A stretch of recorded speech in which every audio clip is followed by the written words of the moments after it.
Bonjour à tous.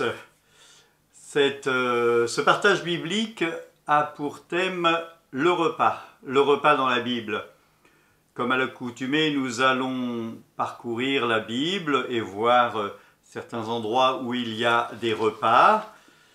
Et nous n'allons pas, bien sûr, tous les lire, il y en aurait trop, mais j'espère que cela va vous donner envie d'aller parcourir dans la Bible les autres repas et de voir quel sens il faut leur donner.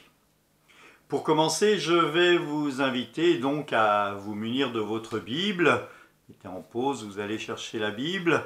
Il va y avoir les références qui vont être inscrites au bas de l'écran pour pouvoir suivre. Nous commençons par le livre de la Genèse au chapitre 18, du verset 1 à 8. Le Seigneur apparut près du chêne de Mambré à Abraham. Il était alors assis à l'entrée de sa tente au plus chaud du jour. Quand il leva les yeux, il y avait 3 hommes debout non loin de lui. Dès qu'il les vit, il courut vers eux de l'entrée de sa tente et il se prosterna. Il dit : « Mon Seigneur, si j'ai trouvé grâce à tes yeux, ne passe pas sans t'arrêter. Qu'on apporte de l'eau, vous vous laverez les pieds et vous vous étendrez sous l'arbre. Je vais chercher un morceau de pain, vous vous remettrez ensuite et vous reprendrez votre route. C'est bien pour cela que vous êtes venus vers votre serviteur. » Ils lui dirent alors : « Fais comme tu le dis. » Abraham courut à la tente près de Sarah et lui dit : « Vite, 3 mesures de belle farine, pétris-la et fais des galettes. » Abraham courut ensuite vers le troupeau. Il prit un veau tendre et bon. Il le donna à son serviteur et celui se dépêcha de le préparer. Il prit du lait caillé, du lait, le veau qu'on prépara, et il le mit le tout devant eux. Pendant qu'ils mangeaient, lui se tenait debout, près d'eux sous l'arbre. Nous avons là l'accueil d'Abraham au Seigneur. Cette rencontre est une rencontre dans le désert, et dans le désert, il y a la loi de l'hospitalité. Si un inconnu vient, eh bien on se doit de l'accueillir. Si un ami vient, on l'accueille. Si un ennemi vient, on se doit aussi de l'accueillir. On réglera nos affaires après, mais là, c'est l'accueil. Il est midi, au plus haut du soleil, et là, il y a l'accueil de la nourriture. Et Abraham, lui, propose 2 choses. D'abord, détendez-vous, on va vous laver les pieds, et puis vous serez bien sous l'arbre là, à vous reposer, et je vais vous porter du pain. Et si l'on regarde la suite, le pain se transforme en galette avec la belle farine, se transforme en un veau avec un veau tendre et bon, et se transforme en lait caillé, donc quelque chose de très bon pour rafraîchir et nourrir. Il y a là dans ce geste de l'accueil comme un geste de l'alliance, un remerciement entre le Seigneur et Abraham. Et donc Abraham accueille le Seigneur comme un hôte important, tellement important qu'il ne se met pas à table avec lui. Vous avez remarqué, il y a une référence. Abraham accueille ses hôtes, mais ne se met pas avec eux. Il les accueille et il prend soin d'eux. Voilà pour cette première lecture et cette première explication. Nous allons continuer notre lecture et notre découverte. Pour cette deuxième lecture, nous sommes dans le livre du prophète Néhémie. Au chapitre 8, nous prendrons principalement le verset 5 à 12. Je vous resitue, il y a un temps de prière et tout le peuple est devant le temple et c'est Esdras qui lit la parole de Dieu. Et Esdras, donc je commence au verset 5 du chapitre 8. Esdras dominait tout le monde Il ouvrit le livre devant tout le peuple, et quand il ouvrit, tout le monde se leva. Alors Esdras bénit le Seigneur, le grand Dieu. Et tout le peuple répondit, les mains levées, Amen, Amen. Puis ils s'inclinèrent, se prosternèrent devant le Seigneur, le visage contre terre. Josué, Bani, Sherebias, Yamin, Akum, Shabbatai, Odias, Maïessa, Kelita, Yazaras, Yozabad, Aman et Pelaya, qui étaient lévites, expliquaient la loi au peuple. Pendant que le peuple restait debout, Esdras fit toute la lecture de la loi de Dieu, et il traduisait et donnait le sens pour qu'ils le comprennent la lecture. Alors son Excellence Néhémie et Esdras, le prêtre et le scribe, ainsi que les Lévites qui instruisaient le peuple, dirent à tout le monde, ce jour est un jour saint pour le Seigneur notre Dieu. Ne soyez pas tristes, ne pleurez pas. En effet, tout le peuple pleurait en entendant les paroles de la loi. Il leur dit encore, allez, mangez de bonne viande et buvez des boissons agréables. Réservez une part pour celui qui n'a rien de prêt et portez-la lui, car aujourd'hui est un jour saint pour notre Seigneur. Ne soyez pas tristes. La joie du Seigneur est votre forteresse. Les Lévites clamaient et le peuple, il lui disait, pas tant de bruit, ce jour est un grand jour saint, ne pleurez pas ainsi. Alors tout le peuple se dispersa pour manger, boire et partager et laisser éclater sa joie, car ils avaient compris les paroles qu'on leur avait enseignées. Voilà, dans ce texte, nous avons une liturgie, on peut dire le mot, une liturgie de la parole principalement, mais qui se continue par une liturgie familiale au domicile de chacun d'eux lors d'un repas. Et la liturgie familiale pour les Juifs est quelque chose d'important et elle est souvent autour de la table et avec le repas. Et nous voyons là cette liturgie qui est avec une intention de partage. Voilà. Faites-en pour ceux qui n'ont rien et pour rien de près et pour aller leur porter. Il y a ce partage. Et puis, il y a cette qualité. Mangez de bonne viande, buvez des boissons agréables. Voilà. Il y a le regard de la qualité. Si le peuple, en entendant la parole de Dieu et en la comprenant, s'est senti triste, c'est peut-être parce que cela le touchait. Il se rendait bien compte que dans les paroles, eh bien, le peuple n'avait pas été toujours très agréable à Dieu, et donc ils étaient contris. Et donc, nous entendons là le peuple qui est contrit, mais surtout Esdras qui ne les enfonce pas, mais les relève et leur permet de continuer de vivre et justement de partager. Je pense que le fait que le peuple soit uni et partage les uns aux autres rend à ce peuple sa dignité de peuple et pas sa dignité d'individu. Lorsque nous avons des invités à table, eh bien cela fait communauté, peu importe qu'ils soient chrétiens, catholiques ou pas, nous faisons communauté autour de la table. Et donc le peuple prend sa forme de peuple dans ses réjouissances. Il la prend dans l'écoute de la parole, dans l'explication faite par les prêtres et les lévites, et dans le repas qui succède. Nous voyons là donc un repas qui n'est pas seulement un repas amical, mais bien un repas d'union et d'alliance. Dieu fait alliance avec son peuple dans la parole, mais il l'accompagne aussi dans les réjouissances. Le Dieu des chrétiens, comme des juifs, n'est pas un Dieu triste, il est un Dieu qui aime vivre.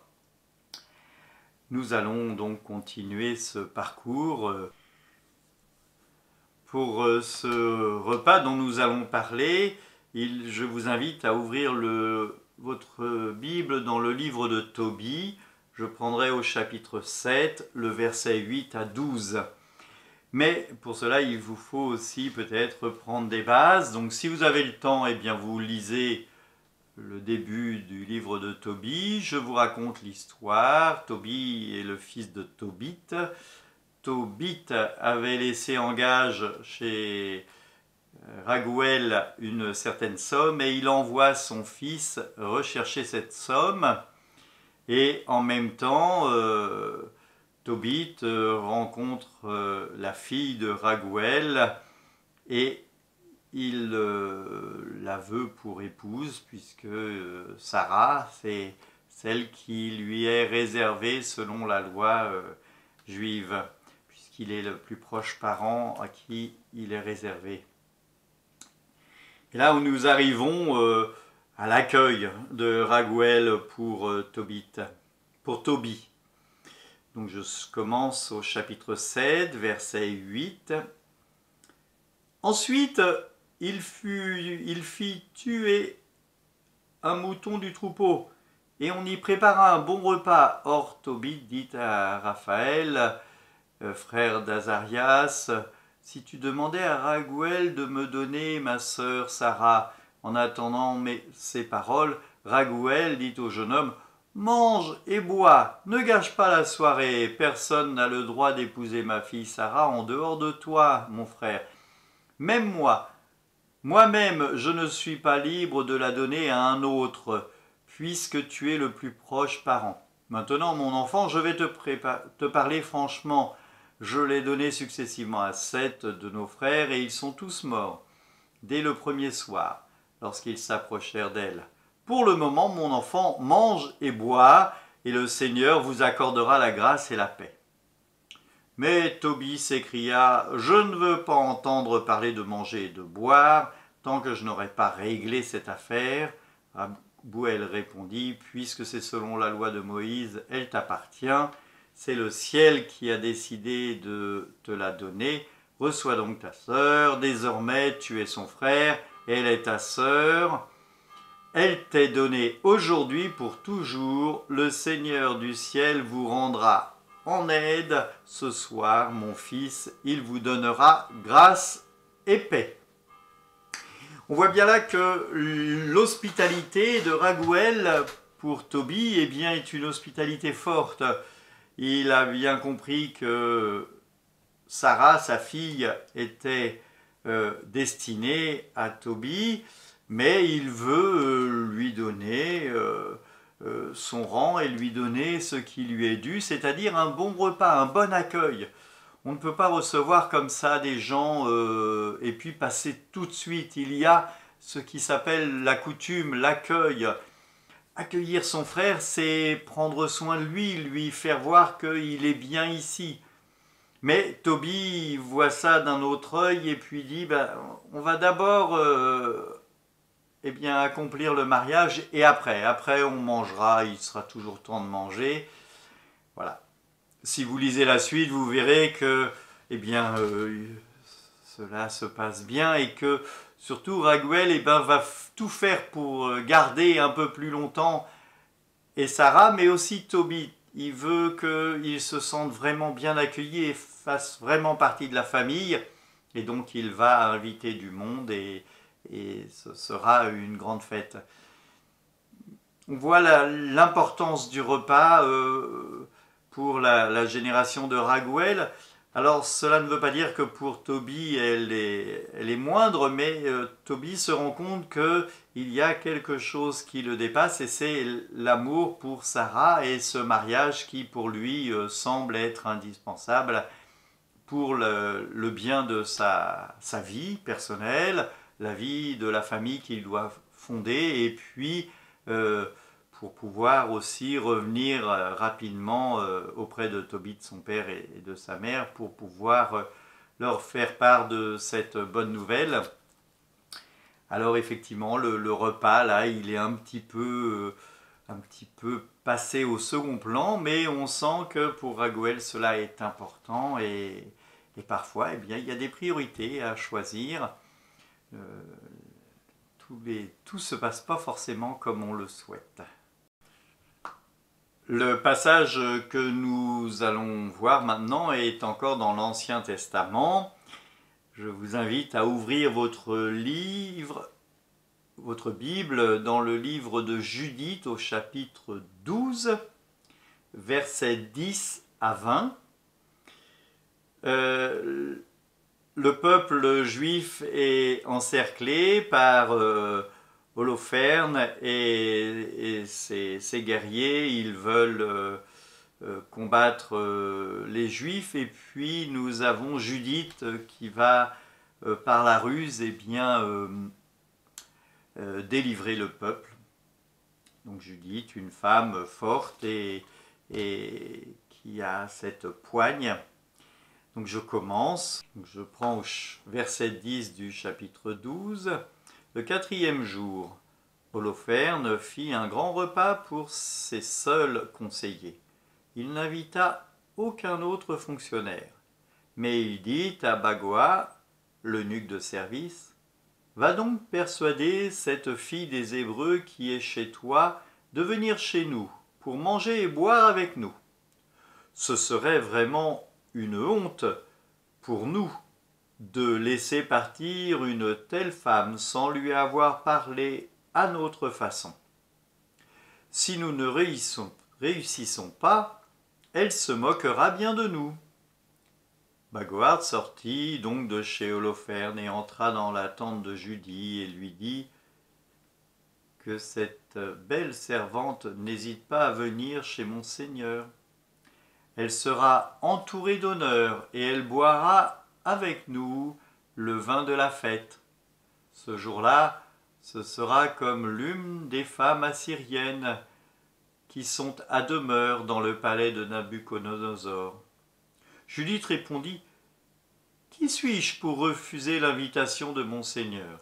Je ferai absolument tout ce qui est agréable à ses yeux, et ce sera pour moi une grande joie, jusqu'au jour de ma mort. » Elle se leva, mit ses vêtements de fête et ses bijoux. Sa servante marchait devant elle. Elle étalait pour elle sur le sol devant Holoferne des couvertures qu'elle avait reçues de Bagoard pour son usage personnel. Ainsi, elle pouvait s'installer à terre pour manger. Judith entra et s'installa par terre. Holoferne n'avait plus de regard que pour elle. Il en avait l'esprit troublé et il fut pris d'un violent désir de s'unir à elle. En effet, depuis le jour où il l'avait vue, il cherchait une occasion de la séduire. Il lui dit, « Allez, bois, partage notre fête. » Judith répondit, « Je boirai donc, Seigneur, car depuis que je suis au monde, jamais la vie ne m'a paru plus belle qu'aujourd'hui. » Elle se servit et mangea et but à côté de lui ce que sa servante avait préparé. Quand Holoferne, il était si joyeux de sa présence qu'il but énormément de vin, beaucoup plus qu'il n'en avait bu en une seule journée depuis sa naissance. Nous voyons là le rite de... Cela peut vous rappeler le livre de Tobie où Raguel, pour sceller le mariage, faisait un repas. Et bien là, Holoferne veut, non pas forcément le mariage, mais veut bien trouver Judith agréable à ses yeux et profiter d'elle et de sa présence, peut-être pas seulement de sa présence au repas, sûrement de sa présence par la suite. Et donc il met en œuvre toutes les fastes d'un bon repas et de bon vin. Si vous remarquez, si vous avez bien écouté, Judith ne mange pas ce que Holoferne a préparé, elle mange ce que sa servante lui a préparé, parce que Judith respecte la cacheroute, les conventions alimentaires juives, et donc elle ne mange pas la même chose que Holoferne. Il y a une présence forte, et Judith sait l'attrait de la femme d'elle pour Holoferne, et donc Holoferne, lui, va au-delà de la mesure et il boit plus que de raison.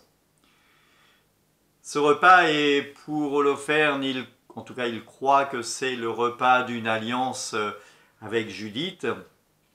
Et pour Judith, elle sait, et c'est pour ça qu'elle dit que ce serait un jour mémorable, elle sait que c'est le repas qui va sceller non pas une alliance, mais la victoire de son peuple. Pour savoir la suite, je vous inviterai donc à lire le chapitre 13, 14, 15, ou à lire carrément tout Judith. Voilà, et c'est important et c'est intéressant de voir les postures des deux personnages. L'un l'invite pour un repas de noces et l'autre accepte l'invitation, mais dans le sentiment d'un repas de vengeance et donc, on pourra dire de trahison pour certains, mais de délivrance pour son peuple, pour d'autres. Nous voici dans le Nouveau Testament. Et lorsqu'on lit le Nouveau Testament, il y a Matthieu, Marc, Luc et Jean. Et je vais commencer par Jean.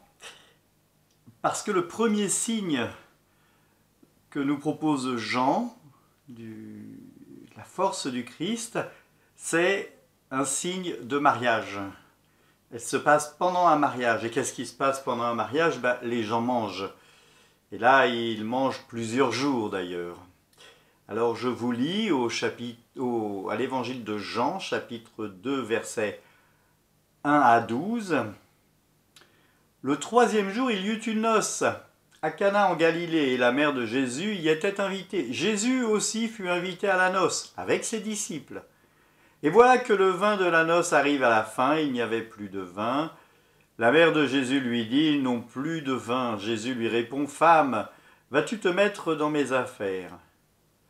Mon heure n'est pas encore venue. Mais sa mère dit aux servants, faites tout ce que je vous dirai. Il y avait là 6 jarres de pierre que les Juifs gardaient pour leur purification. Ils pouvaient contenir chacune 100 ou 150 litres. Jésus leur dit, remplissez ces jarres d'eau. Ils les remplirent jusqu'à bord. Jésus leur dit alors, prenez-les maintenant et portez-en au responsable de la fête. Le responsable de la fête goûta cette eau changée en vin, mais il ne savait pas comment ils avaient rempli les jarres. Seuls les servants qui avaient pris l'eau le savaient. Alors il dit aux mariés, tout le monde sert d'abord le bon vin, et quand les gens sont gais, on donne du vin ordinaire, mais toi tu as gardé le bon vin jusqu'à maintenant. C'est ainsi que Jésus fit le premier signe de Galilée, à Cana. Nous voyons là un mariage. Alors ça peut nous faire penser à Tobie, son mariage. Et il y a ce repas avec une grande foule, et ça dure plusieurs jours, et il y a un manque de vin. Et le Christ, en signe d'alliance, c'est vraiment là qu'il faut entendre ce signe d'alliance, eh bien, donne du vin à profusion. Donne à profusion d'ailleurs. Dieu donne sans compter, alors il donne à profusion, et là, le Christ donne du vin à profusion. Il nous faut donc regarder ce signe comme un signe d'alliance entre nous et le peuple, entre nous et Dieu, pardon, entre Dieu et son peuple. Et puis, c'est l'entrée, l'accueil, l'accueil avec ces signes, ce signe, l'accueil dans le chemin du Christ vers sa passion, et c'est cette ouverture, l'ouverture au monde. C'est, pour revenir à Pierre Lay, c'est aussi pour cela que je pense qu'il est bien que ce vitrail des noces de Cana, que vous avez là depuis peut-être un petit moment, eh bien, soit posé à côté des fonts baptismaux, parce que c'est le lieu de l'accueil et c'est le lieu de la fête. Alors le Christ, lui, eh bien, fait en sorte que la fête soit belle en y mettant du très bon vin. Rappelez-vous, à chaque fois qu'il y a quelque chose, c'est un bon... Prends la belle farine, prends le bon veau, prends le bon vin, prends quelque chose de bon. Voilà pour ce passage qui nous fait revenir un petit peu à Tobie, mais tous les passages peuvent se répondre l'un à l'autre. Avant de passer au passage suivant formel, je voudrais juste vous lire un petit passage selon saint Matthieu au chapitre 11, versets 16 à 19. Vous voyez que c'est très court. Il ne s'agit pas réellement d'un repas, mais il s'agit d'une explication. Matthieu, chapitre 11, verset 16. « Comment vais-je dépeindre la présente génération ? Elle fait penser à des gamins assis sur la place. Un groupe interpelle les autres. « Nous avons joué de la flûte pour vous et vous n'avez pas dansé. Et quand nous avons fait les lamentations, vous n'avez pas pleuré. » Rappelez-vous Jean. Il ne mangeait pas, il ne buvait pas. Et quand il est venu, on a dit, il est un démon. Et puis vient le Fils de l'homme, qui mange et qui boit. Et l'on dit, il aime le vin et la bonne chair. C'est un ami des collecteurs d'impôts et des pécheurs. Mais on verra la sagesse à bien des choses. Alors Jésus commence à invectiver les villes où la plupart des miracles avaient eu lieu, car elles ne s'étaient pas converties. J'ai été un peu plus loin, mais vous voyez bien que le Christ pose, surtout dans la partie entre Jean et lui, pose le contraste des hommes. Ils ne sont jamais contents. Il y a à manger, tiens, c'est un glouton. Il ne mange pas, il mange que des graines, etc. C'est un ascète. Et le Christ fait voir le mécontentement du peuple. Et pourtant, il va lui, eh bien, contenter le peuple. C'est le passage que je vous propose dans l'évangile de Matthieu, toujours au chapitre 14, versets 13 à 21. Lorsque Jésus connut la nouvelle, il s'éloigna, il partit directement avec la barque vers le lac, dans un lieu désert. Mais la foule l'a pris et les gens vinrent des villes à pied pour le rejoindre. En débarquant, Jésus vit cette foule nombreuse, il eut pitié d'eux, il guérit les malades de leur maladie. Lorsque le soir arriva, les disciples s'approchèrent de lui et dirent « L'endroit est désert et l'heure est déjà passée, renvoie cette foule pour qu'ils aillent s'acheter de quoi manger dans les villages voisins. » Mais Jésus leur dit « Il n'est pas nécessaire qu'ils aillent donnez-leur vous-même, qu'ils s'en aillent, donnez-leur vous-même à manger. » Ils lui dirent « Nous n'avons ici que 5 pains et 2 poissons. » Alors Jésus leur dit « Apportez-les-moi ici. » Puis il donne l'ordre à tout le monde de s'étendre sur l'herbe. Il prend 5 pains et les 2 poissons et il lève le regard vers le ciel. Il prononce la bénédiction et rompt le pain. Ensuite donne le pain aux disciples et les disciples les donnent à la foule. Tous mangèrent et furent rassasiés, et l'on emporta les morceaux qui restaient, 12 pleins paniers. Pourtant, ils avaient mangé, ceux qui avaient mangé étaient près de 5000 hommes, sans compter les femmes et les enfants. Et donc là, nous avons une célébration. Si avec, dans le livre de Néhémie, nous avions aussi une célébration, une liturgie, eh bien là, il y a aussi une liturgie, c'est un peu la liturgie pendant une messe, si on faisait un sacrement des malades, eh bien ça se passerait à peu près comme ça. Il y aurait la parole, puis la guérison, et puis le sacrement des malades plutôt, et puis la communion. Le partage du pain et du vin. Le partage, la communion. Vous voyez bien que ce mot communion est dans l'esprit du repas. On ne vient pas à un repas juste comme ça pour s'embêter. On vient pour faire communion, pour être avec les autres. Et c'est ce que fait le Christ. Les gens viennent avec lui et il les accueille. Il les guérit et il prend soin d'eux. Il prend soin d'eux jusqu'à les nourrir. Alors que, rappelez-vous, vous m'avez traité de glouton. Hein? Et dans d'autres passages, eh bien, le Christ va s'en aller parce que Ils veulent le faire roi, non pas parce qu'il parle bien, mais parce qu'il les a nourris, parce qu'il leur a donné du pain. Alors, pour nous, la messe, la communion, à quel endroit, quel curseur plaçons-nous notre attente lors des messes? Sommes-nous là juste pour nous faire plaisir ou voulons-nous réellement faire cette rencontre, cette communion avec le Christ? C'est une question que chacun a à se poser personnellement. On va continuer sur un repas dans l'évangile de Marc au chapitre 6, versets 17 à 29. Il faut savoir qu'Hérode avait fait arrêter Jean le Baptiste et le gardait en prison enchaîné pour l'affaire d'Hérodiade, la femme de son frère Philippe, qu'il avait épousée. Car Jean disait à Hérode, « Tu n'as pas le droit d'avoir la femme de ton frère. » Hérodiade lui en voulait terriblement et voulait le tuer. Mais elle ne le pouvait pas, car Hérode respectait Jean. Il savait que c'était un homme juste et droit et il le protégeait. Quand il l'écoutait, il ne savait plus que faire. Cependant, il l'entendait volontiers. Un jour pourtant se présenta une occasion favorable. Hérode avait offert un festin avec ses ministres et ses officiers et aux notables de Galilée, à l'occasion de son anniversaire.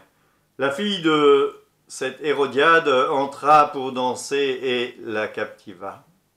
Elle captiva Hérode comme ses invités. Le roi dit alors à la jeune fille, « Demande-moi ce que tu veux et je te le donnerai. » Puis elle lui fait ce serment, « Demande-moi si tu veux la moitié de mon royaume et je te le donnerai. » Aussitôt la fille sort et dit à sa mère, « Qu'est-ce que je demande ?»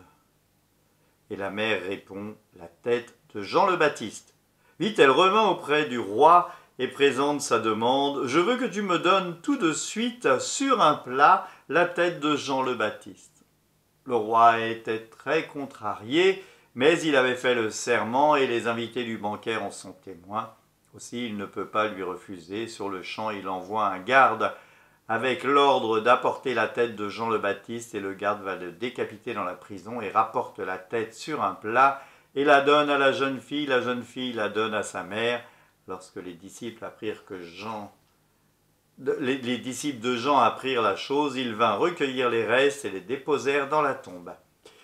On voit là aussi un repas bien triste.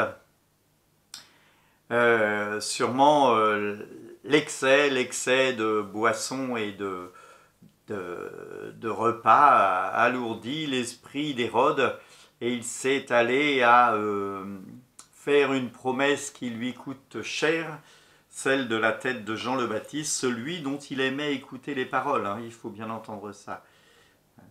Et donc nous voyons là aussi eh bien, les effets des excès des repas. Rappelez-vous l'histoire de Judith, Holoferne avait fait un excès de repas, voire de boissons, et du coup s'était laissé emporter. Et si vous avez la suite, eh bien, vous savez ce qui s'est passé. Je ne vous le dirai pas, vous pouvez aller lire. En tout cas, là nous avons la suite.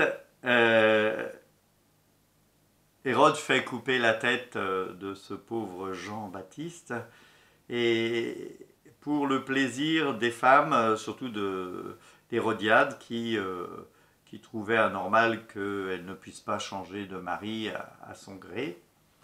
Et donc, voilà, nous voyons le repas a des beaux côtés et des moins bons côtés, il faut bien entendre cela. Hein. Et puis, le repas dans la Bible, c'est ce lieu de la rencontre. Alors, vous voyez bien qu'il n'est pas tout seul à manger, il y a les festins, il y a ses ministres, les notables, etc. Et puis il y a l'occasion de l'anniversaire, donc il faut créer l'occasion de la rencontre.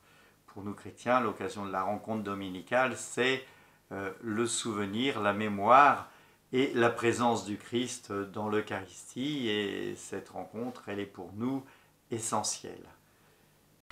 Le passage qui suit est tiré du livre des Actes des Apôtres, chapitre 15, versets 6 à 21. Je vous le lis et l'explication viendra comme d'habitude après. Les apôtres et les anciens se réunirent donc pour étudier cette affaire. Une grande discussion commence, puis Pierre se lève et dit « Frères, vous savez bien comment Dieu est intervenu chez vous dès le commencement. Il m'a choisi pour que des non-juifs entendent de ma bouche les paroles de l'Évangile. Ils arrivent à la foi. Et Dieu, qui connaît les cœurs, s'est prononcé en leur faveur quand il leur a donné l'Esprit Saint, tout comme à nous. Il n'a pas fait de différence entre eux et nous. Il a purifié leur cœur par la foi. Voulez-vous maintenant commander à Dieu ? Pourquoi imposer aux disciples un joug que nos pères n'ont pas été capables de porter, et nous, pas davantage ? Selon notre foi, ce qui nous sauve, tout comme eux, c'est la grâce du Seigneur Jésus. Toute l'assemblée garde le silence et l'on entend Barnabé et Paul raconter tous les signes et prodiges que Dieu a accomplis chez les non-juifs par leur intermédiaire. Quand ils ont terminé, Jacques prend la parole. « Frères, écoutez-moi. Simon vous a rappelé dès le commencement et dès le début, Dieu a pris soin de chercher parmi les païens un peuple à son nom. Les paroles des prophètes lui font écho, car il est écrit « Après cela, je reviendrai. Je relèverai la tente de David qui s'est effondrée. Je rebâtirai ses ruines et je les relèverai, pour que le reste des hommes recherche le Seigneur. Toutes ces nations sur lesquelles mon nom a été appelé, ainsi dit le Seigneur qui fait toutes ces choses telles qu'il les avait prévues depuis toujours. » C'est pourquoi je pense qu'on ne doit pas compliquer la vie des païens qui se tournent vers Dieu. Écrivons-leur seulement de s'abstenir de viande souillée par les idoles, de unions illégitimes et de viande d'animaux étouffés et non saignés, car depuis des générations, on lit Moïse chaque Shabbat dans les synagogues, et il y a dans toutes les villes ses prédicateurs. Il y a la question, est-ce que pour être chrétien, il faut d'abord être juif, c'est-à-dire être circoncis et suivre la cacheroute, les réglementations alimentaires complètes, ou est-ce que par le Christ, eh bien, on peut devenir chrétien sans passer par le judaïsme ? Pour Paul, c'est évident que l'on n'est pas obligé de devenir juif pour devenir chrétien. Pour Pierre aussi, cela semble être évident. Pour Jacques, c'est a priori évident, mais il met des limites. Il invite à ne pas froisser les juifs qui sont devenus chrétiens. Et donc, il demande aux nouveaux chrétiens de ne pas manger des viandes saignées pour des dieux, par exemple, offertes à des dieux dans des temples grecs ou autres, et à ne pas manger des viandes qui n'ont pas été saignées. Et donc, il y a pour Jacques quelque chose d'essentiel qui est la communauté. Et cette communauté, elle se déploie aussi au moment des repas.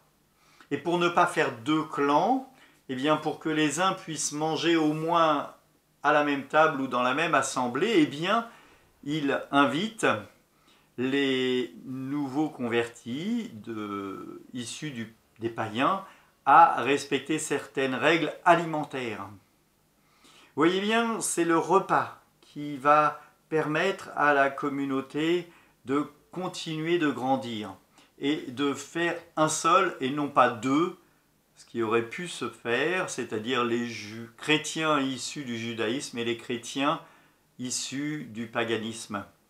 Et donc Jacques, dans sa sagesse, eh bien, met quelques limites pour que les uns et les autres puissent ensemble se mettre à la même table et passer des temps importants, des temps de joie, des temps de partage et des temps de prière.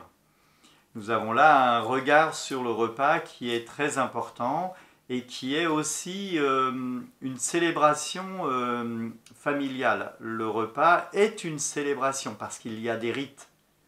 Il y a l'emplacement des couverts, il y a l'entrée, etc. Vous voyez qu'il y a souvent ma place à table et la place de un tel et un tel autour de la table. Et donc tous ces rites forment une célébration familiale, que l'on le veuille ou que l'on ne le veuille pas.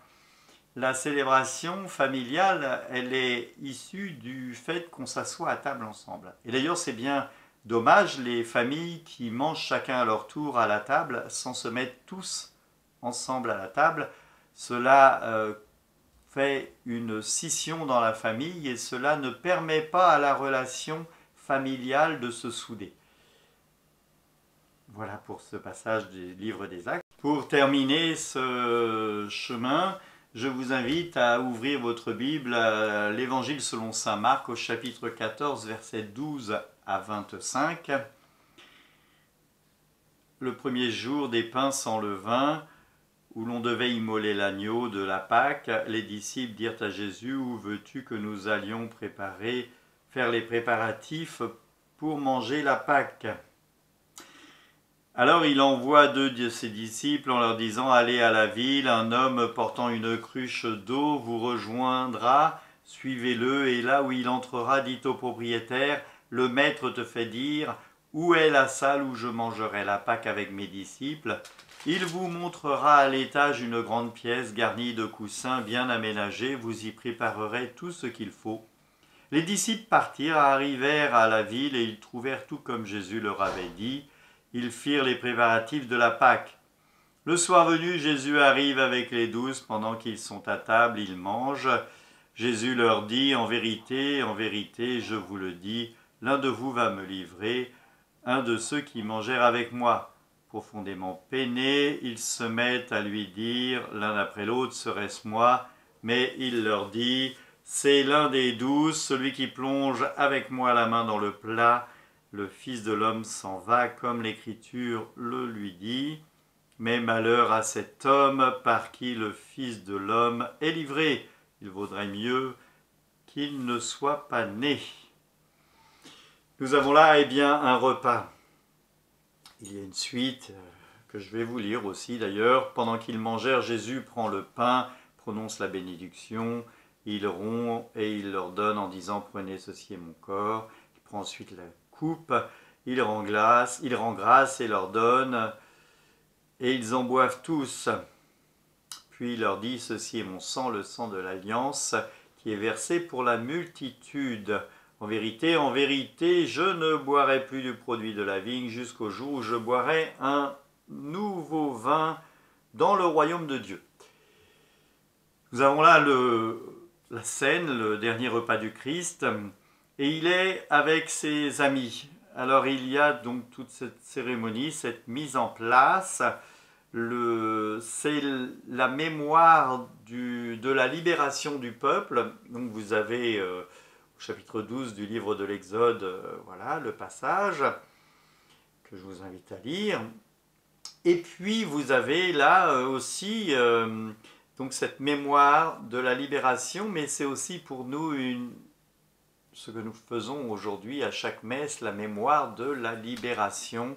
Nous passons de l'esclavage à l'homme libre par notre baptême et nous rentrons dans cette communion avec le Christ où nous rencontrons le Christ présent dans le pain et le vin, dans ce repas eucharistique. C'est aussi un repas. Cela semble un peu bizarre de parler de repas quand on voit juste une hostie comme ça, mais c'est le repas eucharistique. C'est ce qui fait communion et c'est ce qui fait union. Autant le repas avec les amis, nous faisons union et nous faisons alliance avec eux, autant le repas avec la communauté présente dans l'Église et ceux qui sont absents et qui pourraient y être mais qui ne sont pas présentement là, eh bien nous faisons alliance. Nous faisons alliance avec Dieu parce que nous sommes le corps du Christ. Par notre baptême, nous avons été incorporés au corps du Christ. Et donc le repas est le lieu, l'Eucharistie est le lieu de l'alliance, ce repas de la nouvelle alliance. Nous avons parlé beaucoup d'alliance dans cette séance, mais c'est le thème majeur du repas. On n'invite pas des gens en général avec qui on voudrait se séparer. Voilà, il y a quelques repas un peu particuliers, mais il faut bien entendre ce repas comme l'alliance. À chaque fois que je viens célébrer l'Eucharistie, je fais alliance avec la communauté présente, mais aussi avec ceux qui ne peuvent pas s'y rendre. Je les convie par les intentions de prière, soit pour les malades, soit pour ceux qui sont en vacances, eh bien, à participer à cette communion. Nous sommes tous en communion. Que le Seigneur eh bien, nous garde.